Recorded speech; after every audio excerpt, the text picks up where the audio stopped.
He opened the security app expecting to catch her slipping up. 11 caregivers before her had failed, stolen from him, betrayed him, left his sons worse than they found them. So when he saw those 3 wheelchairs sitting empty in the middle of the living room, his stomach dropped. Then he saw them. His 3 paralyzed sons, standing, taking steps, walking toward her outstretched arms.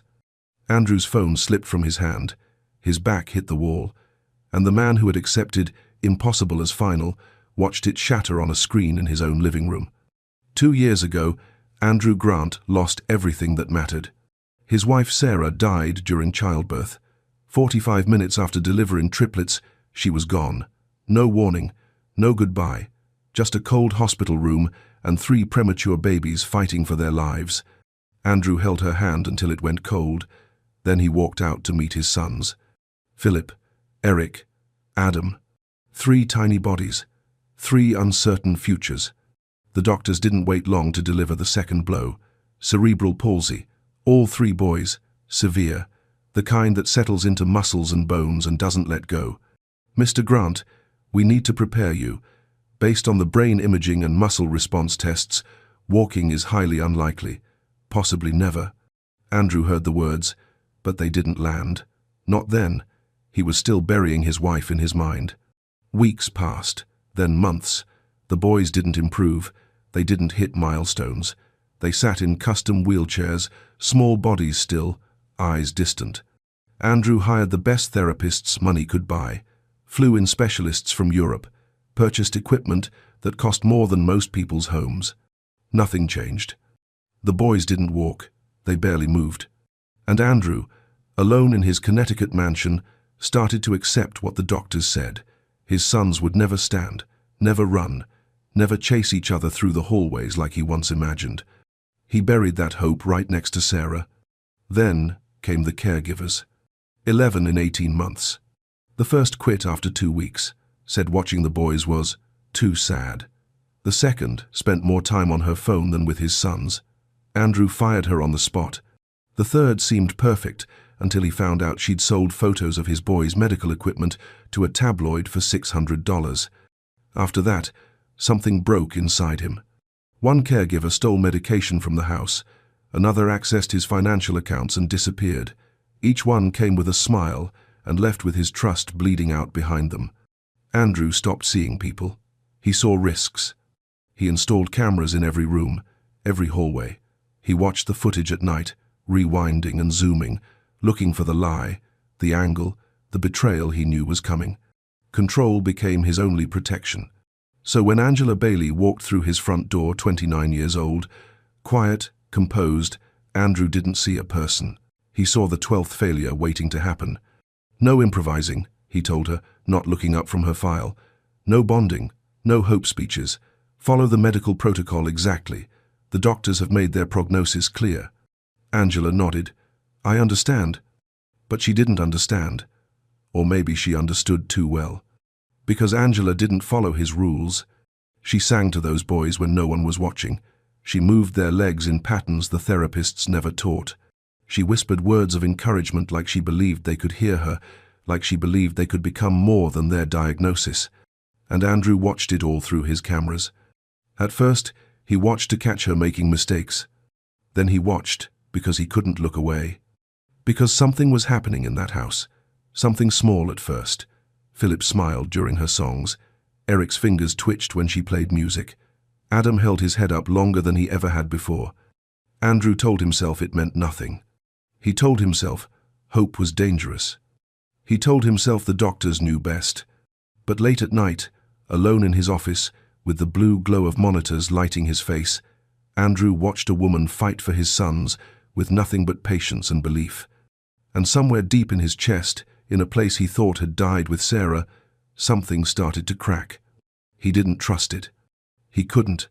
Because hope, when you've buried it that deep, doesn't feel like relief. It feels like a trap. But before we go any further, hit that subscribe button, like this video, and tell me in the comments where you're watching from.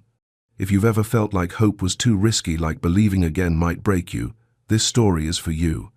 Sometimes miracles don't ask for permission, they just show up. The mansion woke up the same way every morning. Quiet. Not peaceful quiet, the kind of quiet that presses against your chest. Andrew stood at the kitchen window, coffee growing cold in his hands, watching the sun rise over the back garden. The gardener was already out there, trimming hedges that no one walked past anymore. The fountain in the center of the lawn hadn't run in months. Andrew kept meaning to call someone about it.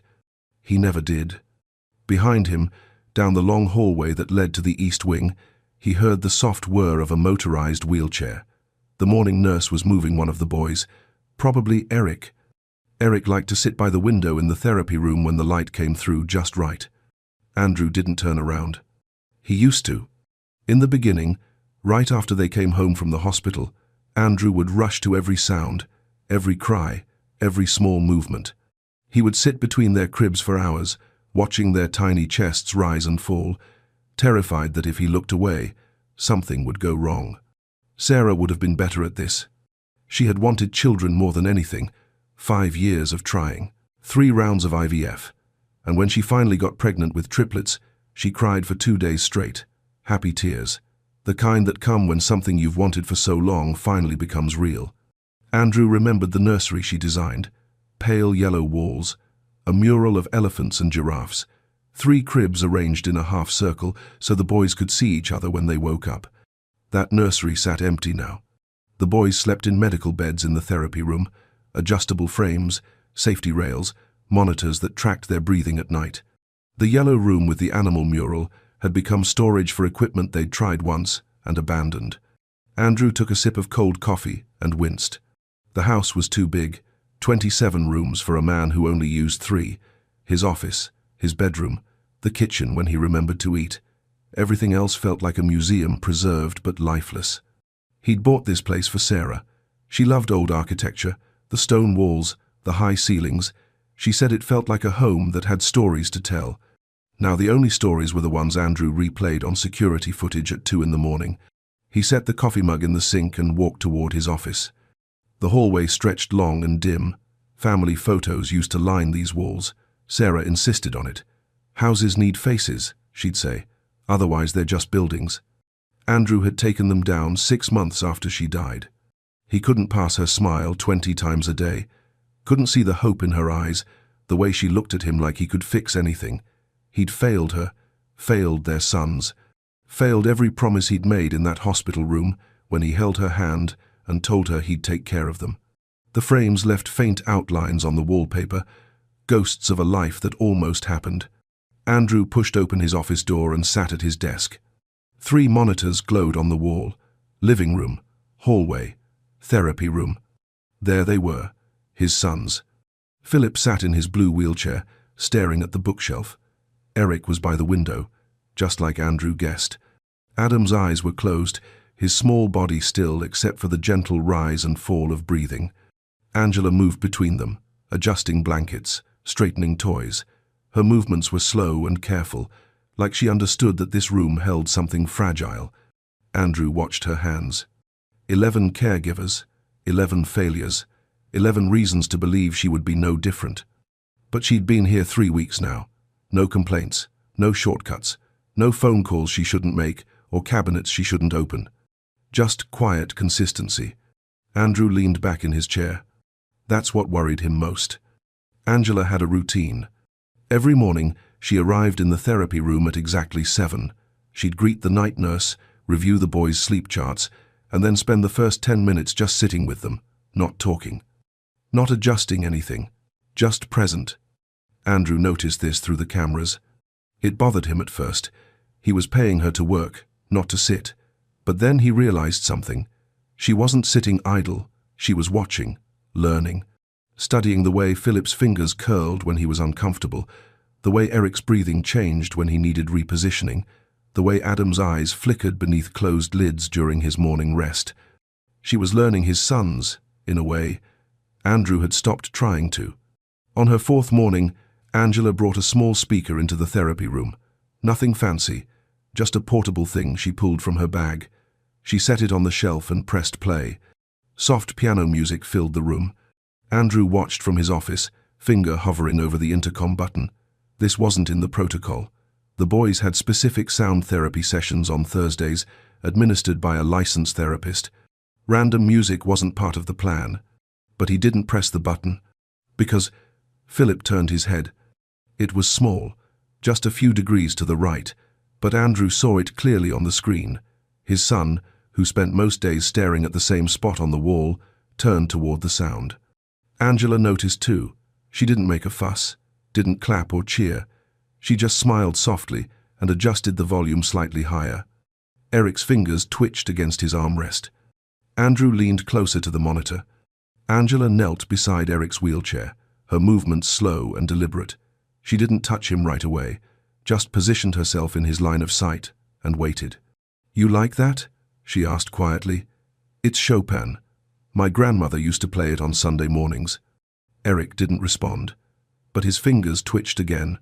Angela reached out and placed her hand near his, not touching, just close enough that he could feel her warmth if he wanted. She stayed like that for a long moment. Andrew's throat tightened.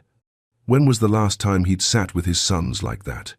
When was the last time he'd just been present without an agenda, without checking monitors or reviewing therapy reports or calculating how much the latest specialist was costing him? He couldn't remember. That afternoon, Andrew found himself walking toward the therapy room. He told himself he needed to check the equipment, make sure everything was properly maintained. But when he reached the door and heard Angela's voice inside, he stopped. She was reading. Not a medical manual or a therapy guidebook, a children's story. Something about a rabbit who wanted to learn to fly. Everyone told him rabbits don't fly. Angela read, her voice gentle and clear, but the little rabbit didn't listen. He climbed to the top of the hill every single day, and every single day he jumped. Andrew peered through the crack in the door. The boys were arranged in a half-circle around her. She sat on the floor, cross-legged, the book open in her lap. Her eyes moved between the pages and their faces, checking, connecting. "Did he ever fly?" she asked them. "What do you think?" Silence. But Adam's eyes were open, fixed on her face. Andrew stepped back from the door. His chest felt strange, tight and loose at the same time. He walked back to his office without entering the room. That night, reviewing the footage, he watched her read that story 3 more times. Watched the way she changed her voice for different characters. Watched the way she paused to let the words settle. Watched his sons watch her. Something was shifting in that house. Andrew could feel it. He just didn't trust it yet. Andrew couldn't stop watching. Every night after the house went dark, he'd sit in his office with the glow of monitors painting shadows across his face. He told himself it was caution, responsibility. A father protecting his children from another betrayal. But that wasn't true anymore. He was watching because something was happening, something he didn't understand. Week 3. Angela had stopped following the protocol entirely.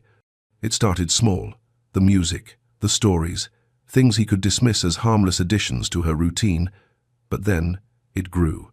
One evening, Andrew pulled up the afternoon footage and nearly choked on his whiskey. Angela was on the floor with Philip. She had his small legs in her hands and was moving them slowly, rhythmically, left, right,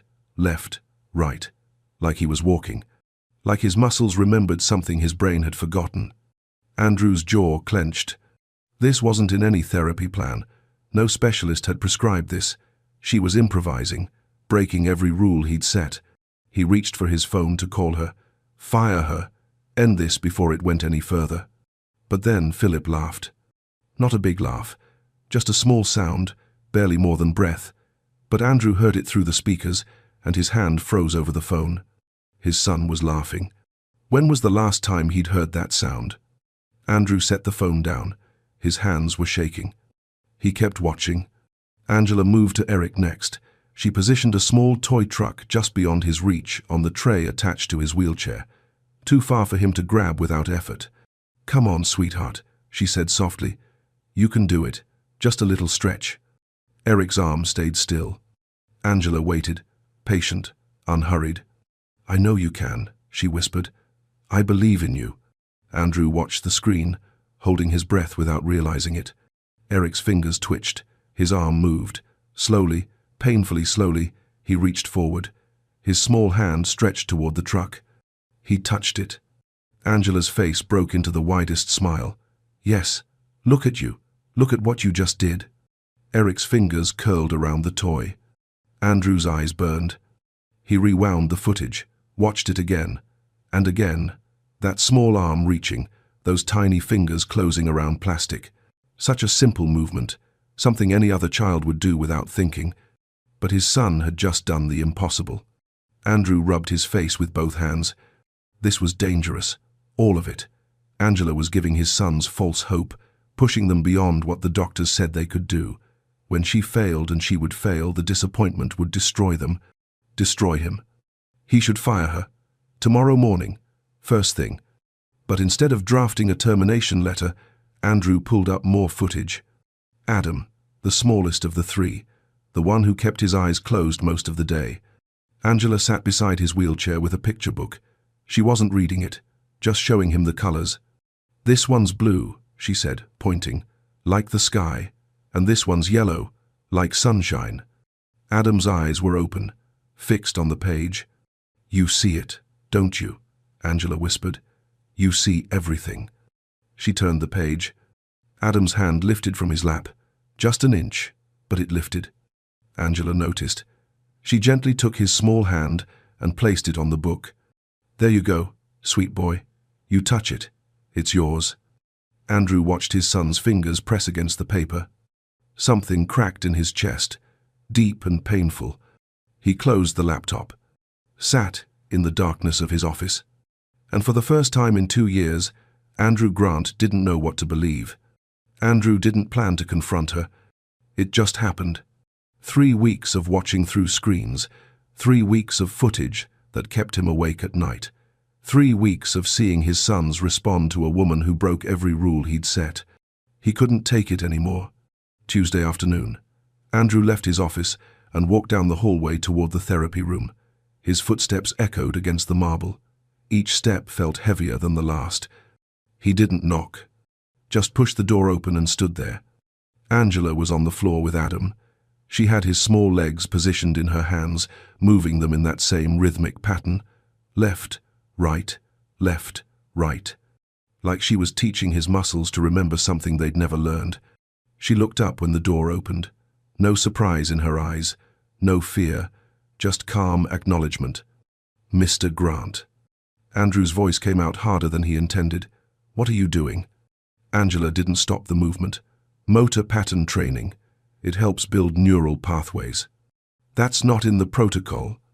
No, sir, it's not. Andrew stepped into the room. I gave you specific instructions. Follow the medical plan. No improvising. No experimental treatments. Angela gently lowered Adam's legs and stood up. She wiped her hands on her pants and faced him directly. The medical plan has them sitting in wheelchairs all day with minimal stimulation. That's not treatment. That's maintenance. Andrew's jaw tightened. The doctors gave you a prognosis based on statistics. Angela's voice stayed even, but something fierce lived beneath the surface. They looked at scans and charts and told you what usually happens. They didn't tell you what's possible. They're specialists. They've seen hundreds of cases like this. Have they seen your sons? The question hung in the air. Andrew stared at her. Excuse me? Angela took a breath. Your boys aren't statistics, Mr. Grant. They're not case studies or data points. They're children. And children deserve someone who sees them, not their diagnosis. Andrew felt heat rise in his chest. You think you know better than doctors who've studied this for decades. I think I know that giving up on a child is the one thing guaranteed to fail. Silence. Andrew's hands were shaking. From anger or something else, he couldn't tell. You're filling their heads with false hope, he said quietly. When this doesn't work, and it won't, they'll be devastated. Angela looked at him for a long moment. Something shifted in her eyes. Not pity, something deeper. They're 2 years old, Mr. Grant. They don't know what false hope is. They only know what they feel. And right now, they feel someone believing in them. She paused. Maybe for the first time. The words landed like a slap. Andrew opened his mouth, closed it. Angela turned back to Adam, kneeling beside his wheelchair. You hired me to care for them, she said softly, not looking at Andrew. That's what I'm doing. She resumed the leg movements. Gentle, patient, consistent. Andrew stood there, watching her ignore him. His mind screamed to fire her. Right now. Call the agency and have her replaced by morning. But his feet wouldn't move. Because deep down, in a place he'd locked away, a voice whispered something he didn't want to hear. What if she's right? Andrew turned and walked out. He didn't say another word. But he didn't fire her either. That night, Andrew couldn't sleep. He sat at his desk with a termination letter open on his laptop. The cursor blinked at the end of the first sentence, patient and unforgiving. Dear Miss Bailey, effective immediately, your services are no longer required. He'd written those words 11 times before, different names, same outcome. His fingers knew the rhythm. Type the letter, call the agency, sign the paperwork, move on. But tonight, his hands wouldn't cooperate. Andrew stared at the screen until his eyes ached. Then he minimized the document and pulled up the security footage. The house was quiet, lights dimmed. Everyone should have been asleep hours ago, but the therapy room camera showed a soft glow coming from inside. Angela was still there. Andrew leaned closer to the monitor. She sat on the floor in the center of the room, cross-legged, surrounded by 3 wheelchairs arranged in a half circle. A small lamp on the shelf cast warm shadows across her face. The boys were supposed to be in their medical beds by now. The night nurse should have transferred them an hour ago. But there they were, still with her. Angela wasn't doing exercises, wasn't following any protocol. She was just sitting with them, humming a melody Andrew didn't recognize. Something old and gentle, like a song passed down through generations. Andrew turned up the volume. Her voice came through the speakers, soft and clear. She reached up and touched Philip's hand where it rested on his armrest, didn't grab it, just laid her fingers over his. You did so good today, she whispered. I'm so proud of you. Do you know that? I'm proud of you. Philip's fingers curled slightly, just a small movement, but intentional. Andrew's throat tightened. Angela held his hand for a long moment, then moved to Eric. She adjusted his blanket, tucking the edges around his small legs, even though it didn't need adjusting. Her hands moved with such gentleness, such care, like he was made of something precious. Sweet boy, she murmured, smoothing his hair back from his forehead. You're so much stronger than anyone knows. I see it. Even if they don't, I see it. Eric's eyes were closed, but Andrew noticed his breathing had changed. Slower, calmer, the way a child breathes when they feel safe. Then Angela turned to Adam, the smallest of the 3, the one who kept his eyes shut most of the day, like the world was too much to take in. Angela lifted his tiny hand and pressed it against her cheek. Her eyes closed. I see you, she whispered. All of you, every piece. You're not broken, baby. You're just waiting. And I'll wait with you, as long as it takes. A tear slipped down her cheek. Andrew stared at the screen. This woman, this stranger. She was sitting in his house at 11 o'clock at night, crying over his sons, talking to them like they understood, like they mattered, like their lives meant something beyond medical charts and therapy schedules. When was the last time he'd done that?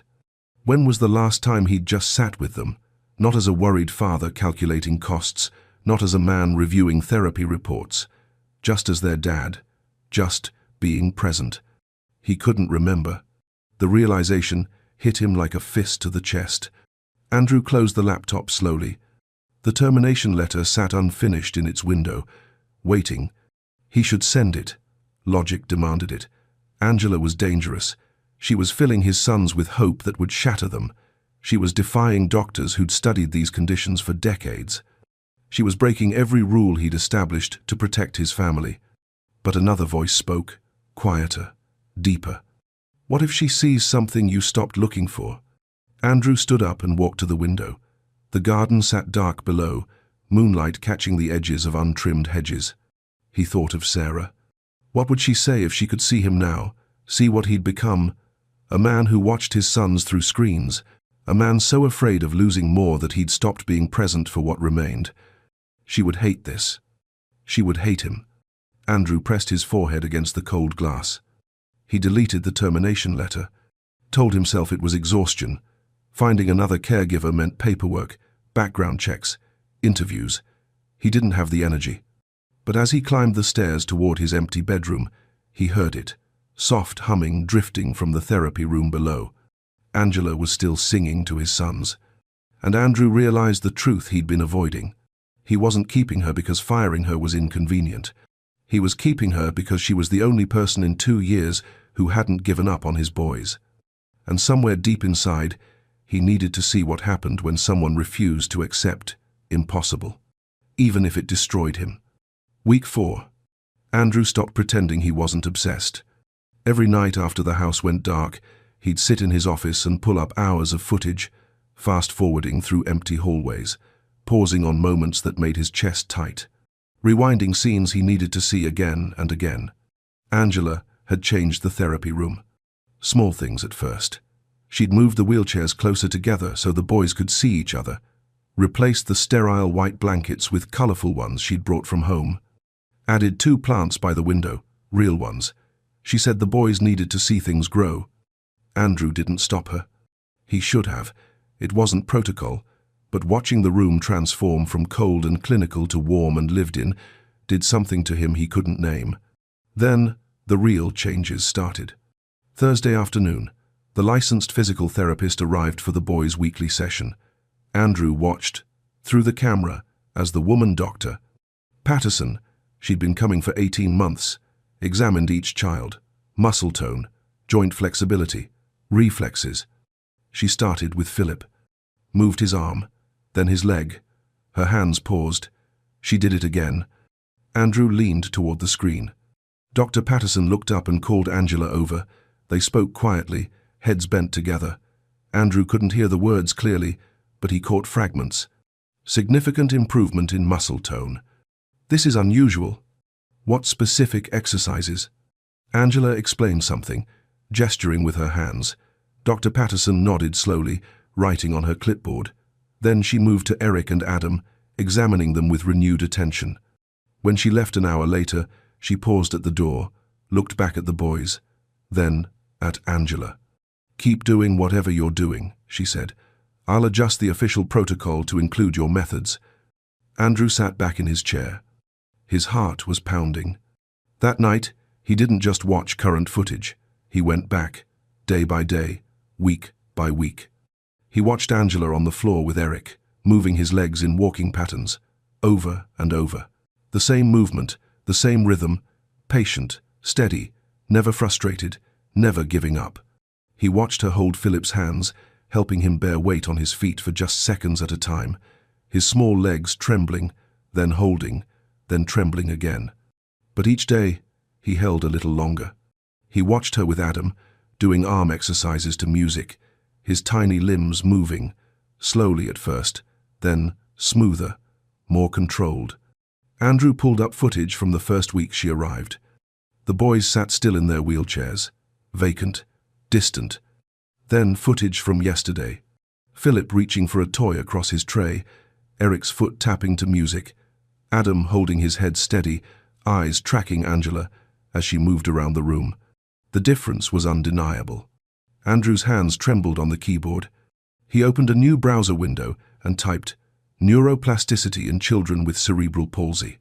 Articles flooded the screen, medical journals, case studies, research papers from universities he recognized. He clicked the first one. Early intervention in pediatric cerebral palsy cases has shown remarkable results in neural pathway development. He clicked another. Repetitive motor pattern training can stimulate the brain to form new connections, bypassing damaged areas. And another. The infant and toddler brain demonstrates extraordinary plasticity. With consistent, targeted intervention, children with CP have achieved mobility outcomes far exceeding initial prognoses. Andrew read until his eyes burned, until the words blurred together, until 3 in the morning crept past and the house sat silent around him. Everything Angela had said, the neural pathways, the brain's ability to rewire itself, the importance of early intervention. It was all there, in black and white, published in medical journals. And he'd never looked. Not once in 2 years. He'd taken those first doctors at their word, accepted their verdict like a death sentence, stopped researching, stopped questioning, stopped hoping. Andrew closed the laptop and sat in darkness. His sons were improving, actually improving, doing things those initial specialists said they'd never do. And he'd almost fired the woman responsible. Twice. His stomach turned. For 2 years, he'd poured money into maintaining his son's limitations. Expensive wheelchairs, medical equipment, nurses who kept them comfortable in their diagnosis. But he'd never once fought for something more. Angela had been here 4 weeks, making $15 an hour, and she'd accomplished what his millions hadn't touched. Because she believed. And he'd stopped believing the day Sarah died. Andrew's eyes burned, his throat closed. Shame. That's what this feeling was. Deep, crushing shame. He'd failed his sons, not by loving them too little, but by expecting too little, by accepting defeat before the fight even started. Sarah would never have accepted it. She would have researched every journal, consulted every specialist, tried every method. She would have fought with everything she had. But Sarah was gone, and Andrew had buried his fight with her, until Angela walked through his door and showed him what he'd forgotten. That giving up was a choice, and he'd been choosing it every single day. Andrew didn't sleep that night, or the next.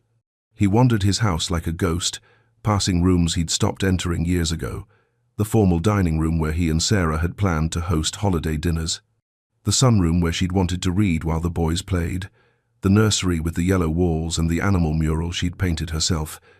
He opened that door for the first time in 18 months. Dust covered everything. The 3 cribs still stood in their half-circle. A mobile of stars and moons hung motionless above them. Sarah's rocking chair sat in the corner, a folded blanket draped over its arm. Andrew stood in the doorway, unable to step inside. This was supposed to be their life. He closed the door and walked away.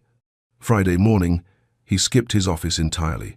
Instead, he sat in the hallway outside the therapy room, back against the wall, listening. Angela was inside with the boys. He could hear her voice through the door. "That's it, Philip. Just like that. See? Your legs know what to do. We just have to remind them." Andrew closed his eyes. "Eric, baby, look at you. You're holding that toy so tight. You're so strong." His throat ached. "Adam, sweet boy, you watching your brothers? You're learning, aren't you? Taking it all in." Andrew pressed his palms against his eyes. What had he done? For 2 years, he'd hidden behind screens and spreadsheets.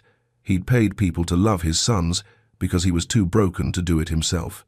He'd accepted their limitations as permanent because accepting defeat was easier than fighting for hope. And all the while, his boys had been waiting. Waiting for someone to see them. Angela saw them. A stranger saw what their own father had been too blind to notice. Andrew heard laughter through the door, small and breathy, but real. One of the boys, maybe Philip, maybe all 3. His heart cracked. He should be in there. He should be the one making them laugh. He should be the one moving their legs and holding their hands and telling them they could do impossible things. But he didn't know how anymore. Sarah had taken that part of him when she died. Andrew stood up slowly. His legs felt weak. He walked back to his office, but he didn't turn on the monitors. Instead, he sat at his desk and stared at the photo he kept in his drawer. Sarah, 8 months pregnant, glowing. Her hands rested on her belly, and she was looking at the camera with so much hope it hurt to see. "I'm sorry," Andrew whispered. "Sorry for giving up. Sorry for hiding. Sorry for letting fear win." He put the photo back and opened his laptop. Not to watch footage this time. He searched for pediatric neurologists, specialists in early intervention, therapists who believed in neuroplasticity. He made a list of names, phone numbers, emails. If Angela could do this much in 4 weeks with nothing but faith and consistency, what could happen with real support, real resources, real belief? Andrew stared at the list. For the first time in 2 years, he felt something stir in his chest. Not quite hope, but close. Something like possibility. He closed the laptop and stood up. It was almost afternoon, almost time for the boys' rest period. Almost time. Andrew took a breath. He wasn't ready to walk into that room yet, wasn't ready to face what he'd become or what he'd failed to be. But maybe tomorrow. Maybe tomorrow he'd try. He didn't know that tomorrow would change everything, that in less than 24 hours he'd open his phone and witness something that would bring him to his knees, that his whole world was about to shatter and rebuild itself in a single moment. But for now, Andrew sat in his quiet office, holding the smallest seed of belief. And somewhere down the hall, Angela was teaching his sons to walk. Thursday afternoon. Andrew sat in his office, laptop open, reviewing quarterly reports for his company. Numbers blurred on the screen. He couldn't focus. His mind kept drifting to the therapy room. It was almost 3 o'clock. Angela would be finishing the boys' afternoon exercises. He'd watched the routine so many times he had it memorized. Music first, then motor pattern training, then the reaching exercises. His phone buzzed. Motion alert. Living room. Andrew frowned. The boys were supposed to be in the therapy room at this hour. He picked up his phone and opened the security app, expecting to see Angela moving them for a snack or a change of scenery. The image took a moment to register. 3 wheelchairs sat against the wall. Empty. Andrew's stomach dropped. His first thought was panic. Something happened. An emergency. The nurse had to rush them somewhere. Then he saw them. Center of the living room. Hardwood floor, gleaming in the afternoon light. Philip, Eric, Adam. Standing. Andrew's breath stopped. His 3 sons, his paralyzed sons, the boys doctors said would never stand. They were upright, wobbly, shaking, but standing on their own 2 feet. Angela knelt in front of them, about 5 feet away, her arms stretched wide open. Tears streamed down her face. "Come on, babies," she whispered. "Come to me. You can do it. 1 step." Andrew couldn't breathe. Philip moved first. His small foot lifted from the ground, hovered, then landed again, an inch forward. A step. Andrew's hand flew to his mouth. Eric went next, more cautious. His legs trembled violently, but he moved, 1 foot, then the other. 2 steps. A sound escaped Andrew's throat, something between a gasp and a sob. Adam, the smallest, the one who kept his eyes closed. He stood there, shaking, arms out for balance. Angela reached toward him. "You can do it, sweet boy. I'm right here." Adam's foot lifted. It came down. Another lift, another step. 3 steps. Andrew watched his youngest son walk toward Angela's outstretched arms. His phone slipped from his fingers. It clattered against the desk, but he didn't hear it. His knees buckled. Andrew slid down from his chair, back scraping against the desk, until he sat on the floor. His legs wouldn't hold him. On the phone screen, face down but still playing, he could hear Angela's voice. "Yes, oh my God, yes. Look at you. Look at what you're doing." The boys reached her. She gathered all 3 into her arms, pulling them against her chest, sobbing openly. "I knew it," she cried. "I knew you could. I knew it." Andrew sat on his office floor, unable to move. Tears poured down his face. His whole body shook. 2 years. 2 years of doctors saying never. 2 years of specialists confirming impossible. 2 years of accepting that his sons would spend their lives in wheelchairs. And there they were, standing, walking, reaching toward a woman who refused to believe what the world told her. Andrew pressed both hands against his face and wept. Not quiet tears, not controlled grief. This was something deeper, something breaking open inside him that had been locked away since the day Sarah died. Every failure, every betrayal, every night spent watching screens instead of holding his sons. The shame, the fear, the hope he'd buried so deep he forgot it existed. It all came flooding out in waves that shook his entire body. His sons could walk. His sons could walk. And he'd almost given up on them. Andrew didn't know how long he sat on that floor. Minutes, maybe longer. When he finally found the strength to stand, his legs felt hollow. He grabbed the edge of the desk and pulled himself up. His phone lay face down, still showing the living room feed. Andrew didn't pick it up. He didn't need to watch anymore. He walked out of his office on unsteady feet, down the long hallway, past the empty frames on the walls, past the silence he'd built around himself like armor. The living room door was open. He stopped in the doorway. Angela sat on the floor, all 3 boys in her lap. They were exhausted from the effort, small bodies limp against her chest. She held them like they were made of something precious. Her face was wet with tears, but she was smiling. She looked up when she sensed him there. Their eyes met. Andrew expected to see triumph in her face, pride, a look that said, "I told you so." But that's not what he saw. He saw compassion. For him, Angela didn't say anything, just watched him with those steady eyes, holding his sons like she'd always held them, like they mattered. Andrew's legs gave out again. He knelt in the doorway, unable to take another step. "How?" His voice cracked. "How did you know?" Angela looked down at the boys, then back at him. "I didn't know, Mr. Grant." Her voice was soft, gentle. "I just believed." Something broke inside Andrew. The last wall, the final barrier. He crawled forward on his knees until he reached them. His hands shook as he touched Philip's face, then Eric's, then Adam's. His sons. For 2 years, he'd watched them through screens, loved them from a distance, kept his heart locked away because losing more would kill him. But they were here, alive, fighting, growing, and he'd almost missed it. Andrew gathered all 3 boys into his arms, pressed his face against their small heads, breathed in their scent. "I'm sorry," he whispered. "I'm so sorry."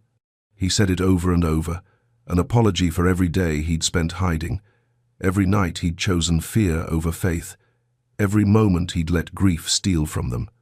Angela quietly moved back, giving him space. But Andrew reached out and grabbed her hand. "Stay," he said. "Please." She nodded.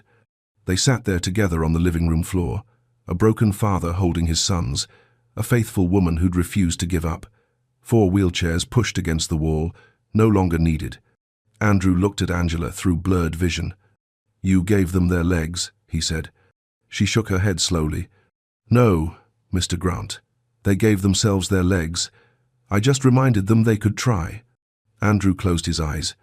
Sarah would have loved this woman. Sarah would have loved this moment. And somewhere, he believed, she was watching. The afternoon light shifted through the windows, casting long shadows across the floor. The house felt different now, not empty, not abandoned, alive. Andrew held his sons tighter and let himself feel something he'd forgotten existed. Hope. Not fragile hope, not cautious hope. Real hope, the kind that costs everything and gives back more. He didn't know what tomorrow would bring. More therapy, more work, more challenges. But for the first time in 2 years, Andrew Grant wasn't afraid of tomorrow. Because he finally understood, miracles don't need permission. They just need someone brave enough to believe they're possible.